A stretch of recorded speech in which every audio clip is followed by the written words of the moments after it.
Probably the most common thing that you'll do with jQuery is to modify the structure, content, and appearance of a web page. You might make these changes to customize the page based on the user or environment, in response to user action, maybe like clicking a button or making changes to content, or to show and hide content, or basically whatever else you can imagine. jQuery has a rich set of features to give you complete control over the page.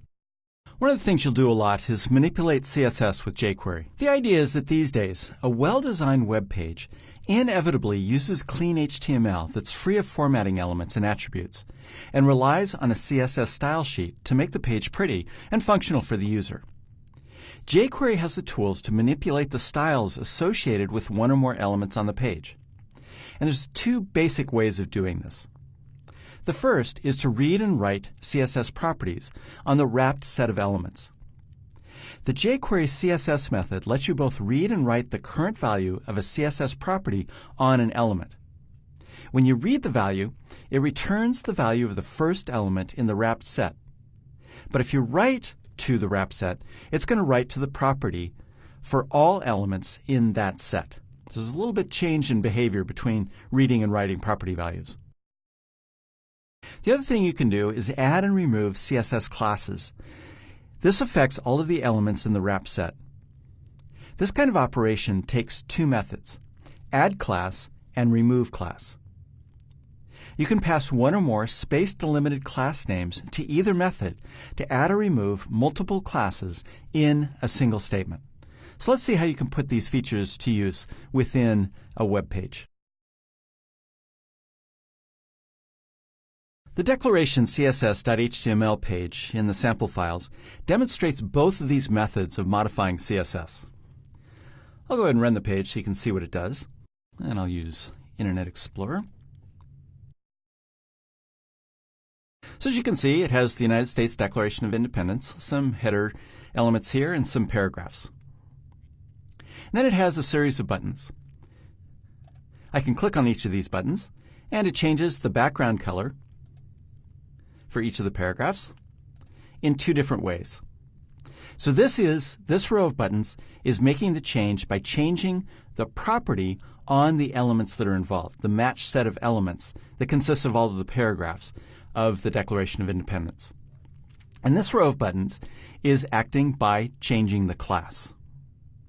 And then you can also clear the background color to restore it to its initial page state. And as you make changes, there's a line of text that's added here that indicates what the previous color was. So again, as I click through this, the previous color was transparent, which meant that there was no background color. Now it's blue. The previous color was red and green. And it does the same thing for these buttons as well. Now the overall appearance of the page is determined by the site.css file, the same cascading style sheet that I've been using in all of the examples in the course so far. And then there's an additional style sheet that I use with this row of buttons here. So if I go back over to the source code, here's the declaration css.css file, and that defines three different styles.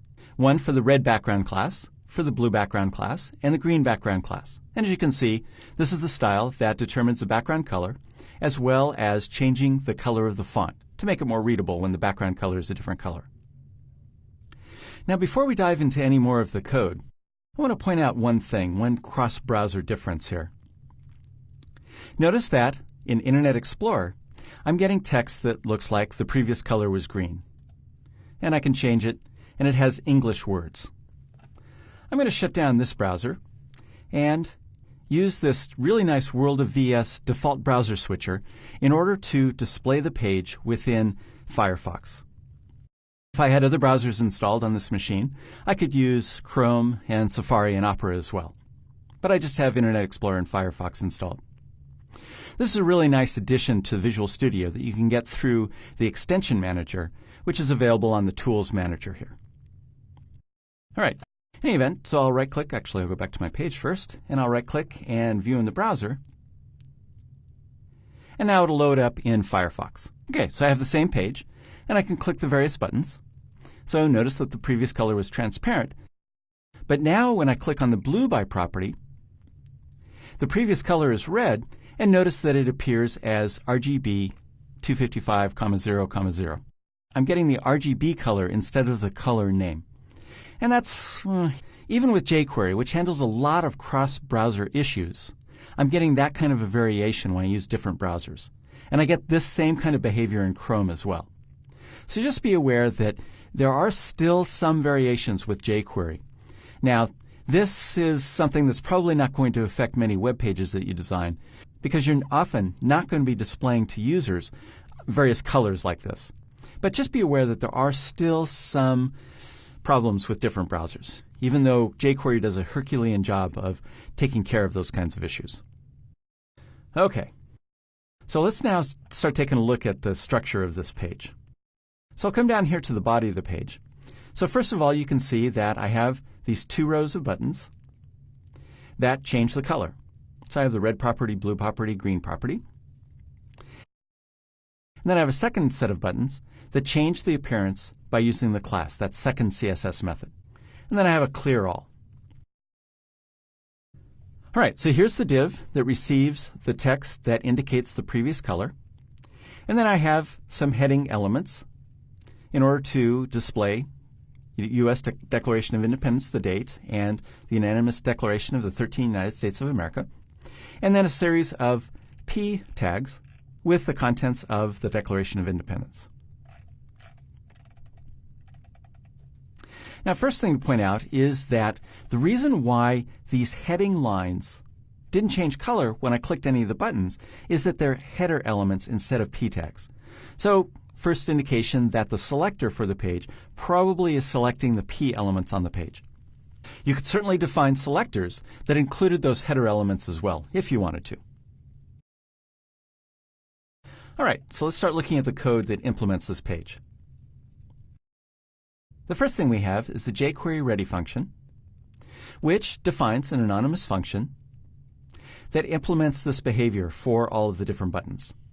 It defines a single click event for all of the buttons on the page. So you can see that there's a single anonymous function here defined. And it is going to define this click event handler for all of the buttons on the page.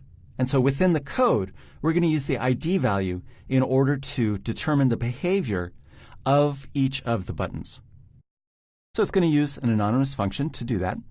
And the first thing it does is it's going to grab a reference to all of the P elements on the page so that we don't have to keep grabbing that reference, because we're going to be making various changes to that set of elements. Clear the background color if there's an existing one, set the background color to a different color, and so forth. So it's a little bit more efficient if we grab a reference to all of those P elements all at once at the top of the function. And then it's going to grab the previous background color here.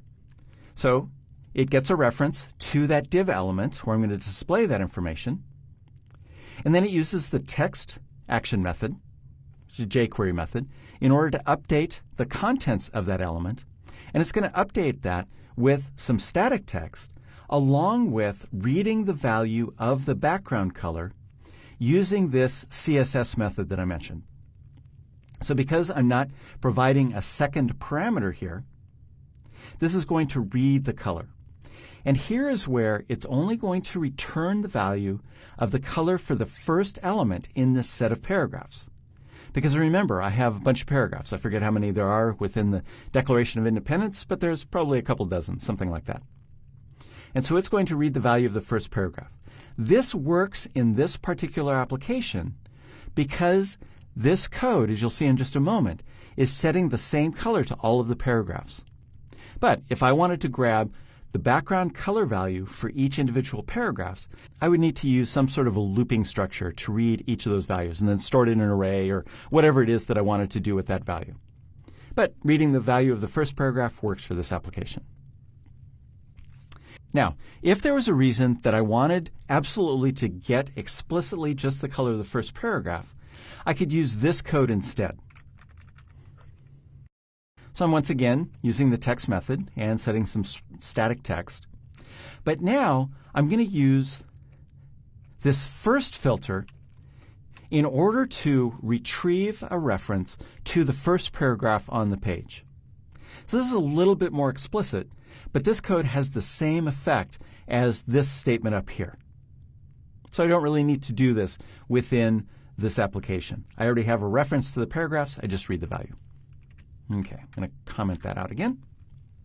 Now, something that's really nice about using the CSS method like this to read CSS properties is that it returns the calculated value for the property. It's not reading the value of the background color property that was set at design time within the HTML. No, it's reading the calculated value, which is the current setting for it. So that's the reason why this code that displays the previous color is automatically and dynamically updated as I change colors. So just keep that in mind. It's not reading the setting that's in the HTML, but it's reading the actual value of that property that the browser used to render the page. So this is one of the many ways that jQuery can dramatically simplify client-side scripting. Okay, then the code next clears the background color of the paragraph elements. So when I'm going to make a change, when somebody clicks on a button, it's just going to clear things out. And in this case, it calls the custom clear background function. And it passes in that reference to all of the paragraphs on the page. So this is passing that wrapped set that consists of all the paragraphs. The nice thing about this is it shows how you can pass around a reference to a wrapped set that you extracted using jQuery. And again, it makes it a little bit more efficient by just grabbing the reference once and then using that paragraph's value. So I'll show you the code for this clear background function in just a moment. All right, then the code uses a switch block in order to do the custom action for each button. It's going to select the appropriate action based on the button that the user clicked, and it uses the button's ID value as the switch parameter. So this has a reference to the button that caused this event to fire, this click event to fire, and it's going to use the ID value that was defined within the HTML.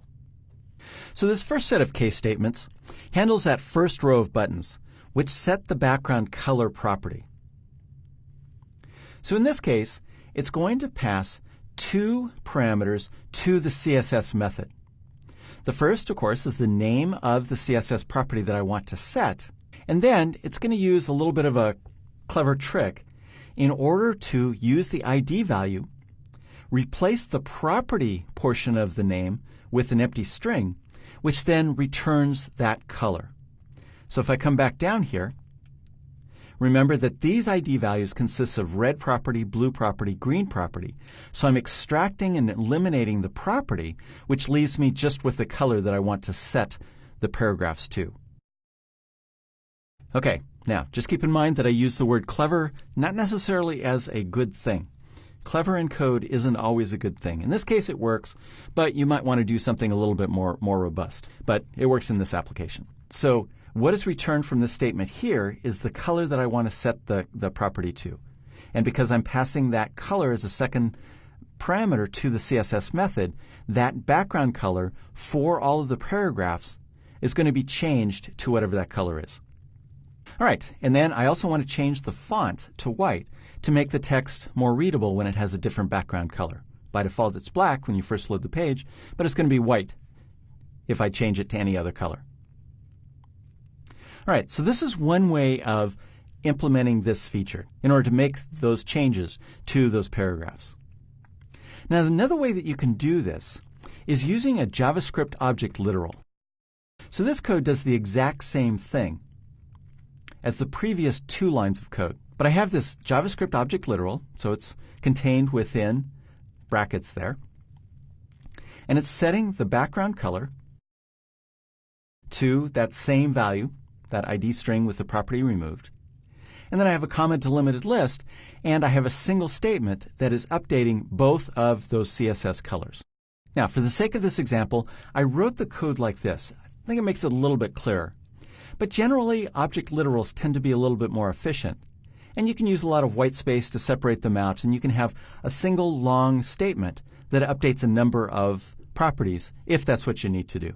And you can even build very complex statements if you chain additional methods out to the end of this statement. Okay, I'll re-comment that out. So this is the code that handles the first row of buttons. Oh, one other point about the object literal.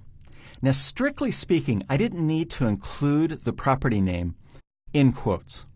But in order to exclude those quotes, I need to either use the hyphenated form of the name for properties that have multiple words in the name, such as background color, or use camel case. So I could have used background uppercase C-O-L-O-R. As long as I use either of those rather than background space color, I can exclude the quotes. But for jQuery to work correctly, there are situations where you do have to use quotes.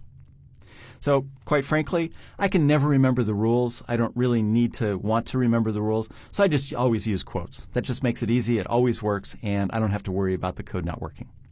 So, the second set of switch statements here handle the second row of buttons.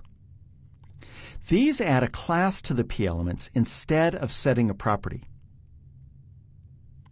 So in this case, I'm using the add class method, jQuery method, on this wrapped set of paragraph elements in order to add the class that is named the color and background. So again, if I go over to my separate cascading style sheet here, the name of the class that I want to apply consists of the color name and background. Color name and background. So I have a pattern that I can use within this code. So I once again use the ID value. I get rid of the class string.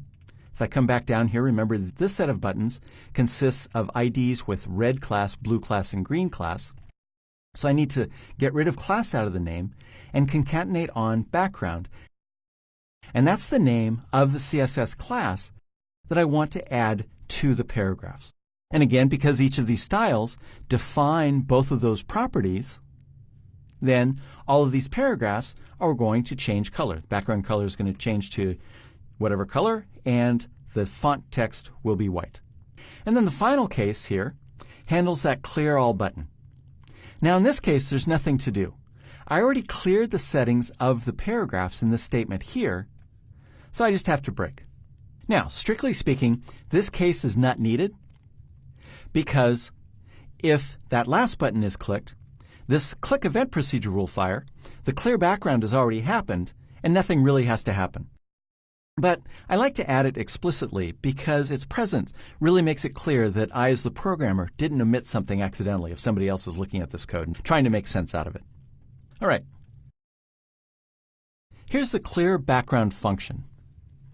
So this again takes a parameter with that wrapped set of paragraphs. And what it's doing here is it's using an object literal in order to set the background color to an empty string. This essentially removes that background color property.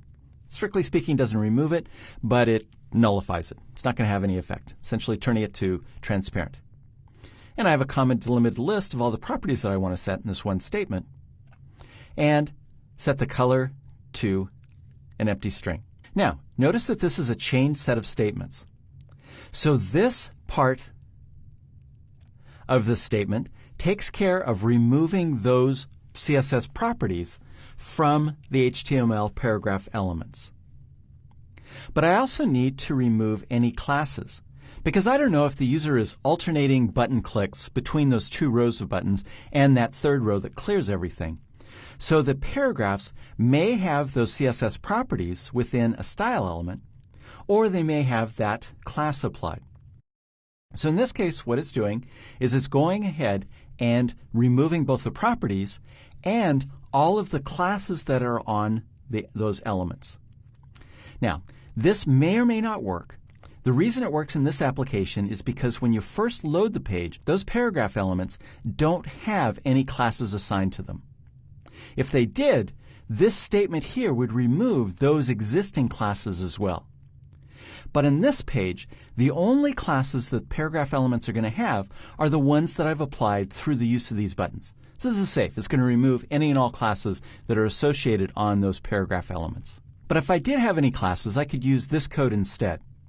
So I have the paragraph.css that removes that background color and color properties.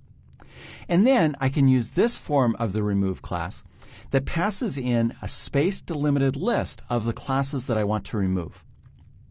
The nice thing about this is that the remove class is smart enough that if none of these classes are on the paragraph element, but it has other classes on it, it's going to leave that other class intact. So it's just going to remove red background, blue background, green background if any of those exist on any of those paragraphs. Yet another way that jQuery makes life very simple. Now, one of the things that you'll find very quickly is that debugging code in a page like this can be a challenge, because all of the changes that the scripting code is making are made in memory. And that's all happening within the browser. So if I run the page again, I'll go ahead and select, I'll keep it on Firefox. So if I run it again, and I come over here and I set the blue property, and I view the source,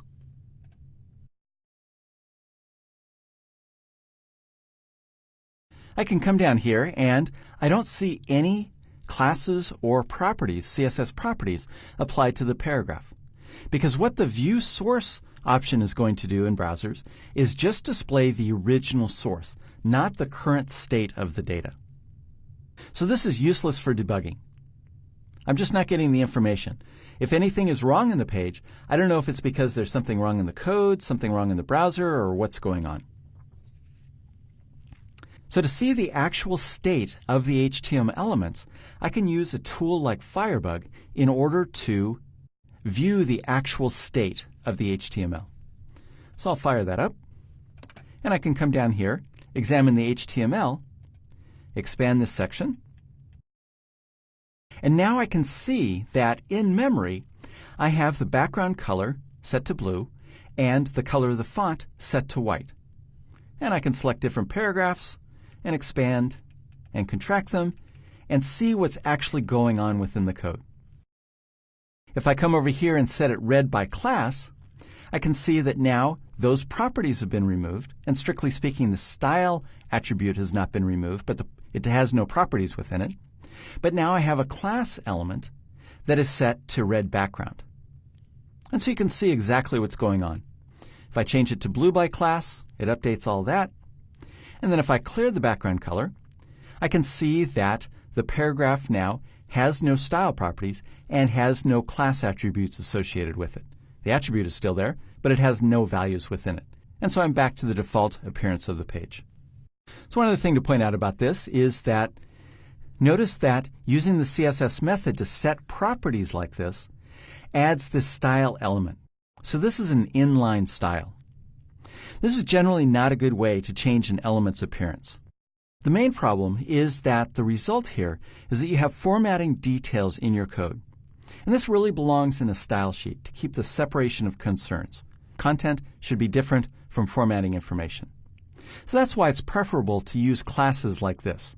So now you have a class associated with it, the styling information is in that separate style sheet, and you have that separation of concerns. So I really recommend that you get, learn, and use Firebug. There's other tools. Fiddler for Internet Explorer can give you this kind of information, but I've really found that Firebug just makes it so much easier. And if you combine that with this default browser switcher, which again is available through Extension Manager in Visual Studio, it's a third-party tool, but it's available through Microsoft, and it's free, then it makes it very easy to debug this kind of jQuery code. Changing the appearance of a web page is just the start of what jQuery can do. With the show, hide, and toggle methods, you can make content appear and disappear, and even toggle between those states. Now, these methods work by setting the CSS display property as needed to affect what you need. Let's take a look at how you can use these methods to change how the page appears within the browser. I'll use the declaration search.html page to show how you can use these methods. And I'll go ahead and run it. Actually, I'll switch to Internet Explorer and run it.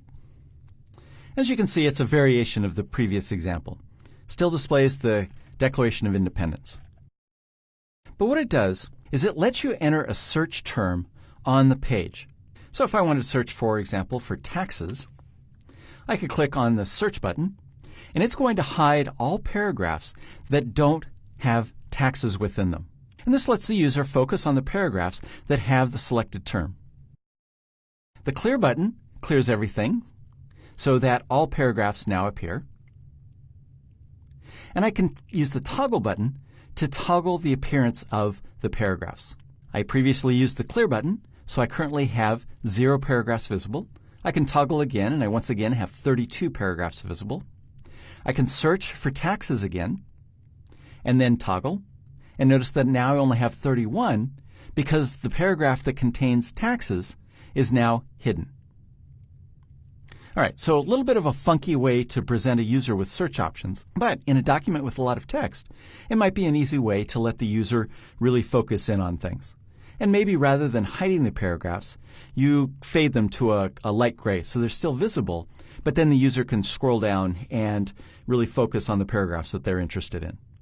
So what's really interesting about this, of course, if I research on this, only one paragraph that contains taxes, even though the fact that the Boston Tea Party, which is a protest against taxes, was a major factor that led to the Revolutionary War and the independence of the United States. So, kind of interesting little historical note there. All right, one other note about this is that it's really not a very robust search page. All of the searches are case sensitive, and there's really no highlighting of the found items. But it'll do for demonstrating the jQuery techniques that I want to show you. All right, so let's take a look at the code behind the page. So I once again use the jQuery ready function in order to define the click event function for the search button and for the clear button and show all. Okay, so I'll talk about all of that code. All right, so this is the click event function for the search button. So first of all, it uses the show all function, which I'll show you in just a moment, in order to restore the visibility of all of the paragraphs. So I'm starting off with a clean slate, everything's visible, and I can proceed from there. Then I grab the search term, and I do that using the jQuery function and referencing that text search text box by ID value. You can tell that because I'm using the hash function there.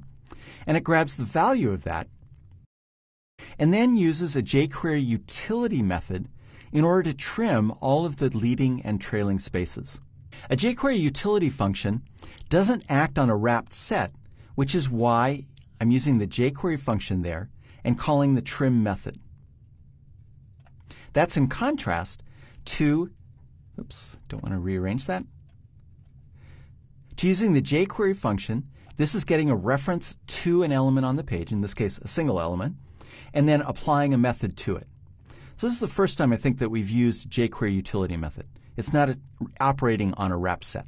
All right, the end result is that the search variable contains the search term without any leading or trailing spaces. Now, if the length of that search term is 0, then I'm going to print out a message to the user that we want to enter a search term and put that in the div result.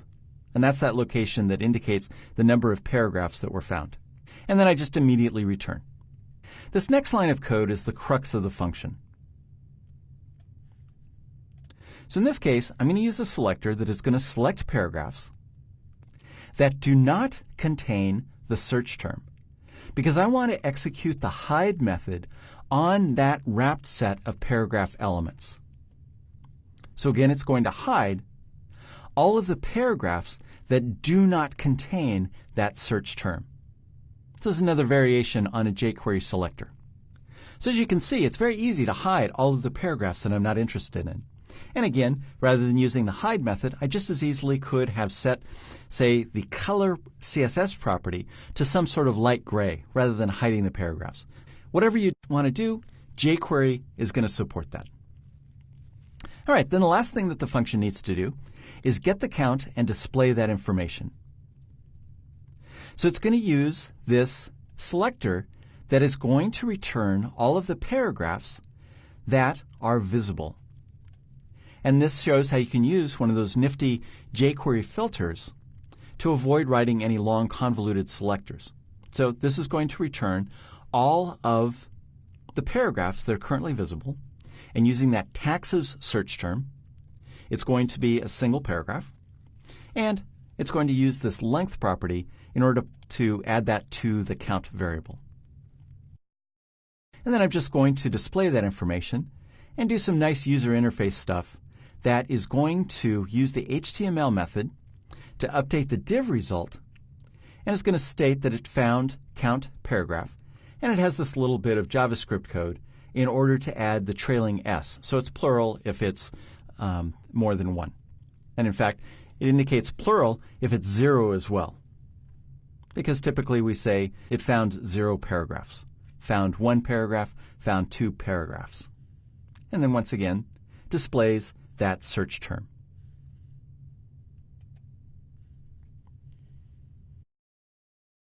All right, the clear button just simply calls that show all function. And here's that definition. This simply uses a selector in order to get a wrapped set of all of the P elements that are currently hidden and show them.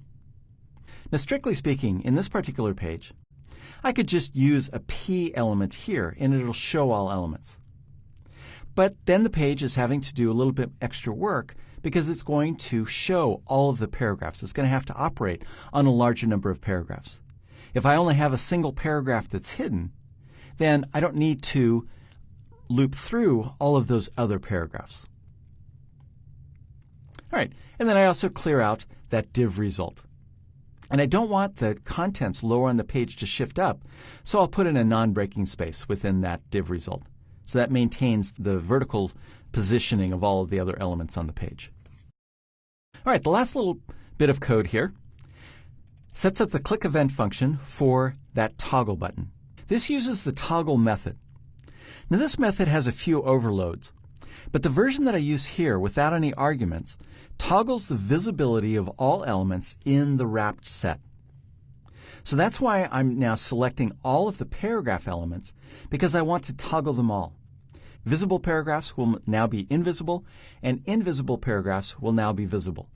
That is all I need to do in order to toggle the visibility of the paragraphs. Far, far simpler than what I would need to do with JavaScript alone. And then, once I've toggled those paragraphs, it's going to display the number of paragraphs that are visible. You can use these visibility methods to show and hide page elements as you need to make the page really useful to the user. Now, common use of these methods is to make the user see something on the page, then hide it to get it out of the way so that they're better able to focus on the main content of the page. You can also overuse these methods and annoy users befuddled by content that is appearing and disappearing in confusing ways. So, as always, use your powers for good. You're not limited to changing the appearance of elements on the page with jQuery. You can also change the content of the elements. And jQuery provides 3 main methods for this task: text, HTML, and val. The text method gets or sets the text content of the elements in the wrap set. You'll want to use this method when the content is plain text. Any embedded HTML is going to be encoded so that the tags appear on the web page. The HTML method gets or sets the HTML content of the elements in the wrap set. Unlike the text method, the HTML method lets you update the HTML on the page, text and HTML markup combined, rather than just text. So if you have any embedded elements, they become new elements on the page and the browser will render them. So that's an important distinction between text and HTML.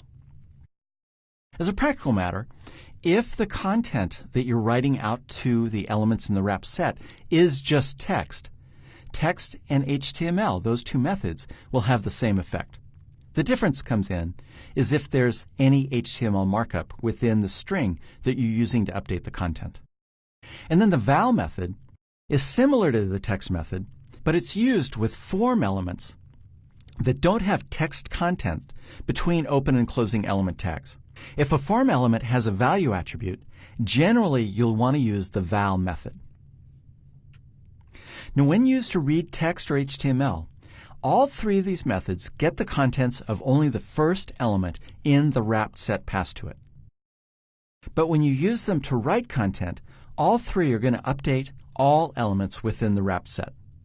So again, that's a difference between reading and writing data. So let's take a look at a page where you can use these methods in order to update the content of the page. The changeContent.html sample page includes h3, p, and div elements with script code to update their contents, as well as multiple select list box and text box in order to explore how the val method works. All right, so I'll go ahead and run this in Firefox and view that in the browser and show this original content in h3, paragraph tag, a div tag, and then this multi-select list box. So I'll go ahead and enter the content that I want to use. So I'll do something like be stuff. So I want to bold stuff and more stuff. Something simple like that. And then I have three buttons that allow me to update using the text method, using the HTML method, and clear the input. So when I click on Update using text, notice that the HTML markup appears in all of these different elements. And this div element displays the contents of all of the elements. So this is a concatenated string of the contents of all of the elements on the page. And that includes a space-delimited list of the items within this list box. And then the list item provides a commented delimited list of the selected items within that list box. All right, now if I go to Firebug, I can look at the actual HTML that is being displayed. So if I expand the div there, this is showing this div element there, and you can see why I'm seeing the HTML markup. It's because it's been encoded into less than, greater than signs, so forth. And again, that's because I used the text method in order to update the contents of the page. And if I scroll down further, I can look at the other div. This is the list, and that's just a span of a comma delimited list there. And then here's the content on the page that I'm actually updating. So you can easily see why I'm displaying the HTML content.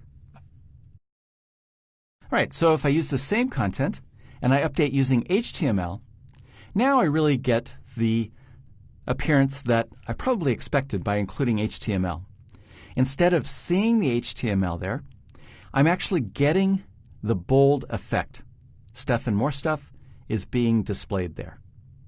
And as you can see, it's no longer included within the div element here because the way I'm reading this div element, and I'll show you the code in just a moment, it's just reading the content. There's no longer any encoded HTML content, so I'm just getting the raw strings.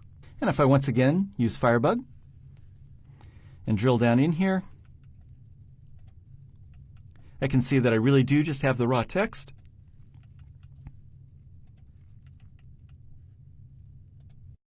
And I'm getting the effect. I now have B elements, open and closing elements, within each of these tags on the page. Okay. And finally, I can clear the input, and that just clears out that text box. Okay, back over here within the source code. Here's the section of the page that the script code is updating. So I have the H3, the P, and the div element, just three different kinds of elements to show you the effect of updating the content using jQuery. And then here's that static select element. And notice that I have Fairbanks and Ketchikan selected. All right, the rest of the HTML defines the text box for the content to add, the buttons, and then the div in the list in order to display the content of the elements on the page. All right, let's take a look at the code. So this first set of code wires up the click event function for the text button. So this is the button that is going to update the content of the page using the text method. It again uses the val method in order to get the value that the user entered into the text box and trims off any leading and trailing spaces. And it puts all of that within the string variable. And if that variable length is equal to 0, in other words, the user entered nothing, no non-space characters, then it just immediately returns. Then the code updates the h3, the p, and the div test element using the text method and just directly passing in that string. And then it calls this getContent function in order to update the div and list lists, the two lists on that top of the page. So this is the code that if the text that the user entered includes any HTML markup, it's going to be encoded and displayed on the page. This next set of code in the page wires up the HTML button that uses the HTML method. It's pretty much exactly the same as the previous code, except that right here it uses the HTML method. And that's that second button that I clicked. And with this button, it didn't encode the HTML that was contained within the string. And that's why that became additional HTML markup within the page that then the browser rendered and showed the stuff in bold and does anything else that you include within that HTML. Next set of code wires up the clear button. And all that does is it uses the val method on a form element, this is a text box, in order to clear it out. So that's how you can use the val with a form element to change the contents. I just as easily could have included some new content in there. Maybe I would have preferred to load the page or display some standard text as a beginning example for the user. So I could have done that there. The last bit of code defines that getContent function. This first line of code uses the text method in order to read the contents of the div wrapper element. Remember that div wrapper contains all of the elements that I'm updating within the page. And that includes that list box. So the result of this is that it creates a concatenated string of text with no delimiters other than the spaces between the list of options within the list box, not just the selected options. And then it uses the text method in order to write that to that span element. So that's a way that you can easily get all of the text content on the page. The second line of code is interesting because it uses the val method in order to get a list of all of the selected cities within that element. It then uses the JavaScript join method in order to create a single string with a comma space delimiter of all of the selected cities within that list box. And if there's only one, it's not going to have a comma. So it's smart enough to handle that kind of situation. It then uses the jQuery text method to update that span element with that list of selected items. So this shows how you can use the val method and how it behaves differently as needed for the element that you use it on. In this page, either a text box or a list box. In the text box, it got the complete contents of the text box. In the list box, it retrieved all of the selected items within the list box. So jQuery has a lot of features that make it really easy to work with content within the page. At this point, I'm tempted to quote some of those old late-night corny TV commercials. But wait, there's more. Not only can you change the appearance of the page with jQuery and update the content of elements on the page, you can even add and remove elements to and from the page dynamically. Now we're talking about real power. You can essentially rewrite the page on the fly using jQuery. Of course, you've long been able to do this using plain JavaScript. But it would have taken a lot more code and work, and you'd have to deal with some nasty cross-browser issues. jQuery just makes it very, very simple. Now, the HTML method that I talked about in the last example has some rudimentary support for adding new elements to a page when they're embedded within a string. But that technique requires that you build a string containing the new elements. The difference between that technique and the ones that I'm going to show you now is that with these new techniques, you can add a new element anywhere on the page, before or after existing elements, without building a string first.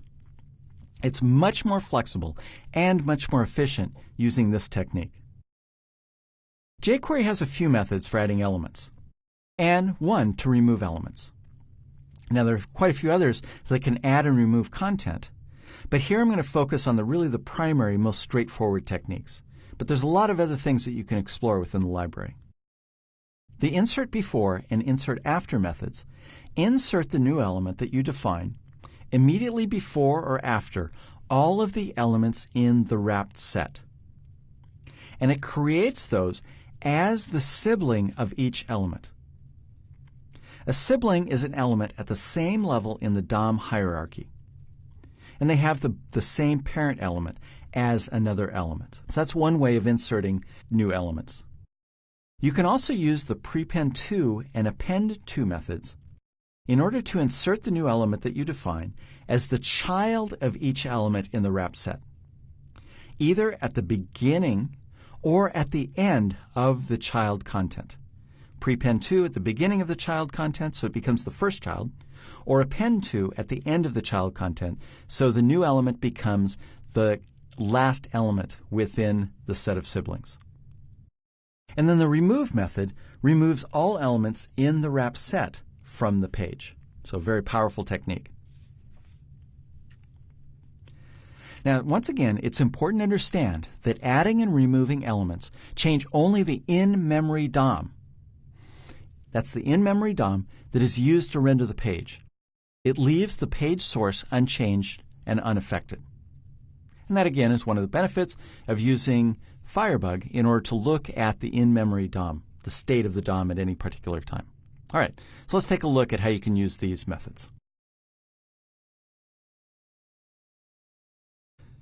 One of the many ways that you can make use of dynamically adding and removing elements is to handle the case where JavaScript is not available in the user's browser. And that might be because the browser doesn't support it or the user has it turned off. So I'll go ahead and run this sample add remove elements page. In this case, I'm going to use Firefox.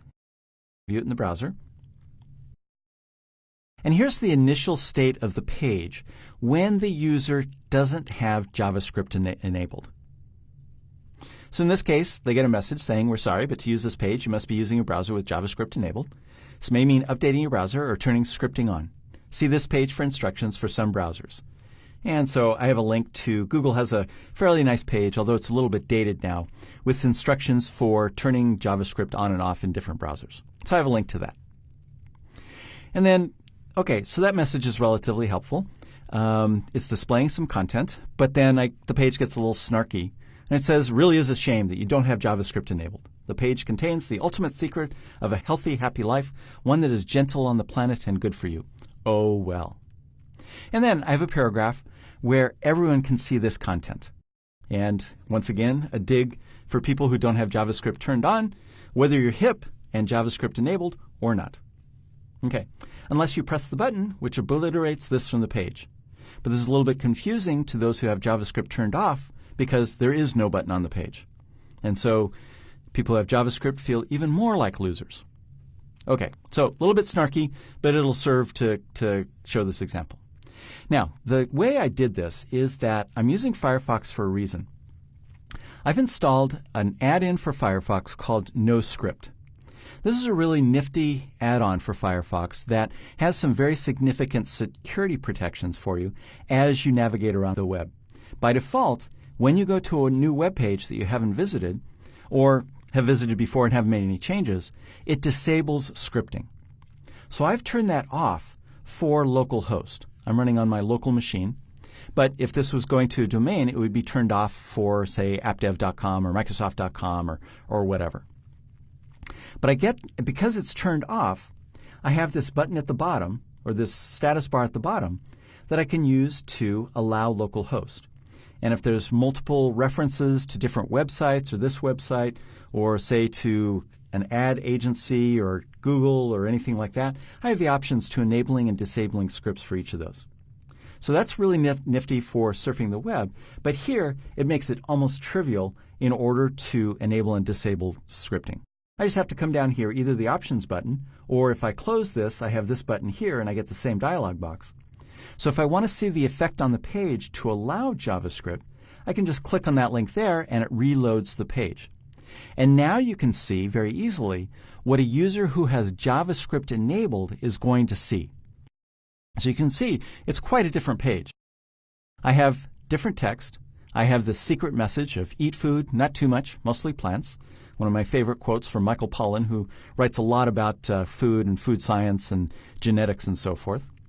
I've put some notice text at the beginning and end of each paragraph that still appears on the page.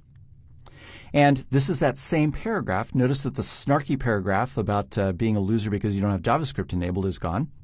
And I now have this button that's referenced on the page. I have the chance to read this information.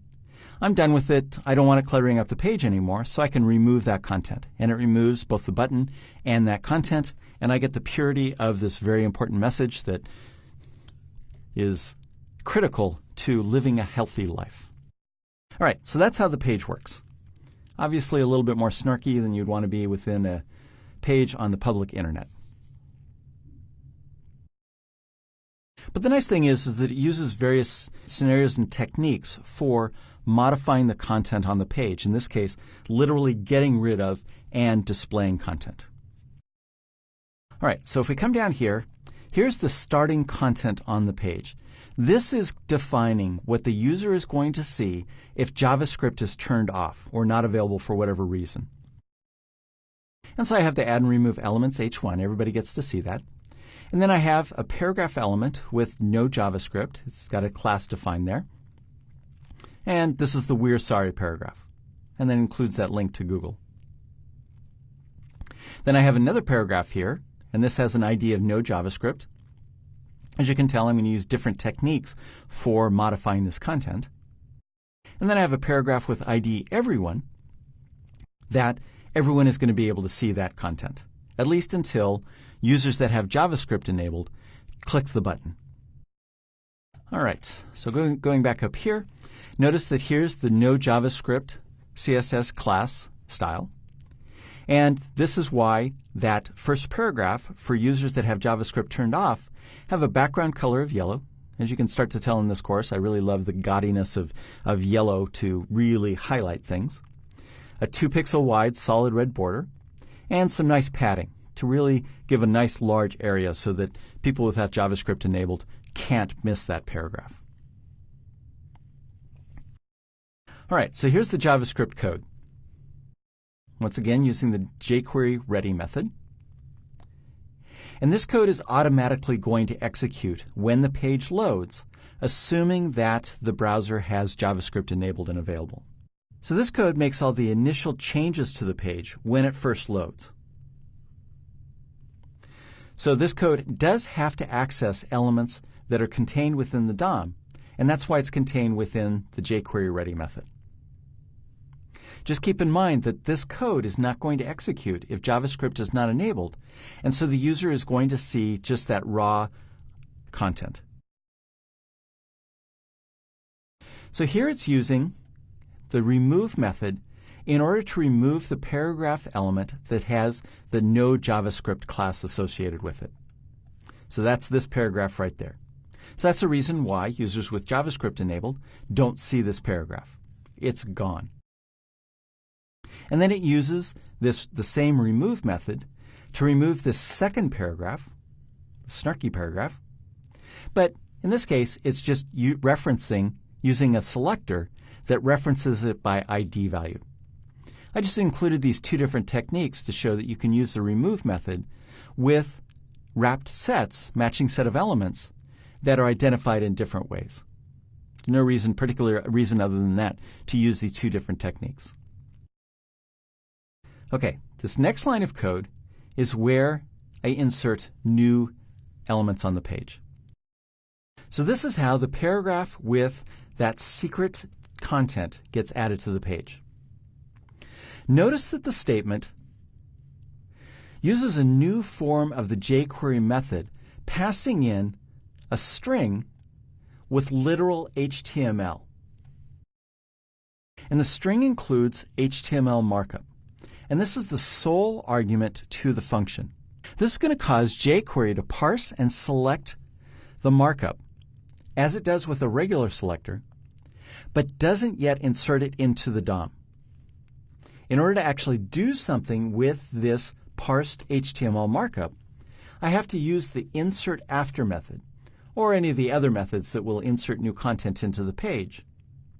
And it's going to insert it immediately after the H1 element that is at the top of the body of the page.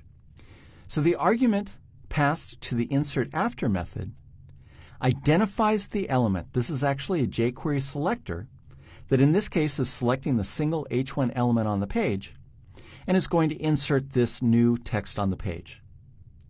If there were multiple H1 elements on the page, this quote from Michael Pollan would be inserted after each one of those H1 elements. So once again, this selector works for this page because there's only one. But if you have multiple H1 elements and you don't want this to appear after every one of them, you would have to use a different selector in order to identify that. Maybe you would use the first or the last filter in order to insert this after only the first or the last H1 element on the page. Whatever you need to do to accomplish what you want. This next statement dynamically adds that button to the page. So again, because this is implemented in code, any users without JavaScript enabled or available are not going to see that button. It does pretty much the same thing. It's HTML markup defining a button element.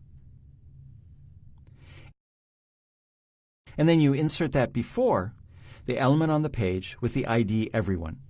So if I come back down here, there's the ID everyone. So the button is going to be inserted immediately before that paragraph. This next line of code now defines this notice text. And notice that it includes a trailing space. So there's a little bit of space before the following text. And it's strong, so it's going to be bold. And it's going to prepend that to every remaining paragraph on the page. Keep in mind that these two paragraphs no longer exist within the DOM in memory. So it's only going to prepend that text to this new paragraph that I've added to the page, as well as the paragraph that was defined within the HTML that still exists on the page. So it's going to prepend that to all of the paragraphs on the page. And then similarly, I want to append the end notice text, again bold, and append that to the paragraph elements. So this becomes a new child element associated with each of those paragraphs that currently exist on the page. All right, then the second and last code block on the page wires up the click event handler with an anonymous function for this button remove. Now notice what's kind of cool here. This button doesn't exist in the raw HTML, in the HTML file on the server. But the button at this point has been created and is in the DOM memory. And so this click event handler is going to be associated with this button that I added dynamically. Keep in mind that if I have multiple ready functions on a single page, they're going to execute in the order that I define them on the page. If I put this block of code before this block, then this code is not going to work because it's not going to find a button remove on the page, and it's not going to wire up any click event functions at all. Similarly, if JavaScript doesn't execute, this button doesn't exist, and this code to wire up the function doesn't exist anyway. So it can be in some circumstances a little bit hard to wrap your head about what's actually going on. But again, this is where Firebug in Firefox can really make it easy to see what's going on. And in this case, what it's going to do is it's going to get a reference to all of the P elements on the page, and it's going to remove the elements that contains hip. So this is a different way of removing element from the page. So if we look down here, the only paragraph that contains hip is this third one here. And so this is a sufficient selector to select that paragraph and remove it from the page. And then it also removes that button. All right, so that's the code behind the page. One of the most important lessons here, besides how to dynamically add and remove elements to the page, is that the jQuery selector has uses far beyond the jQuery function. So you've seen different methods that use a selector in order to customize exactly what that method is going to do. You'll definitely want to make sure that you practice creating selectors in a wide variety of scenarios so that you're able to create selectors to get references to exactly the page elements that you want in order to perform exactly the effects that you want on the page.